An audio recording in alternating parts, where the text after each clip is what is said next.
ইরানের উপর মার্কিন যুক্তরাষ্ট্রের সাম্প্রতিক সামরিক হামলা ও দেশটির শীর্ষ নেতা নিহতের ঘটনায় খোদ আমেরিকার জনমনে বিভক্তি দেখা দিয়েছে।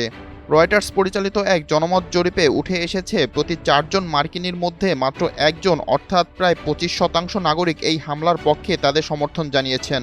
28 ফেব্রুয়ারি শনিবার ইরানের সামরিক অভিযান শুরু হওয়ার পরপরই দেশজুড়ে 1282 জন প্রাপ্তবয়স্ক মার্কিন নাগরিকের ওপর এই অনলাইন জরিপটি চালানো হয়। জরিপের ফলাফল অনুযায়ী 27% উত্তরদাতা হামলার পক্ষে থাকলেও 43% স্পষ্টভাবে এর বিরোধিতা করেছেন ও 29% উত্তরদাতা কোনো নির্দিষ্ট সিদ্ধান্তে পৌঁছাতে পারেননি। এই জরিপে প্রেসিডেন্ট ডোনাল্ড ট্রাম্পের সামরিক শক্তি ব্যবহারের প্রবণতা নিয়ে সাধারণ মানুষের মধ্যে ব্যাপক সংশয় পরিলক্ষিত হয়েছে। প্রায় 56% আমেরিকান মনে করেন জাতীয় স্বার্থ রক্ষার অজুহাতে ট্রাম্প যুদ্ধের পথে হাঁটতে অনেক বেশি আগ্রহী। বিশেষ করে সাম্প্রতিক মাসগুলোতে ভেনেজুয়েলা, সিরিয়া ও নাইজেরিয়াতে তার নির্দেশে পরিচালিত হামলাগুলো এই উদ্বেগকে আরও বাড়িয়ে তুলেছে।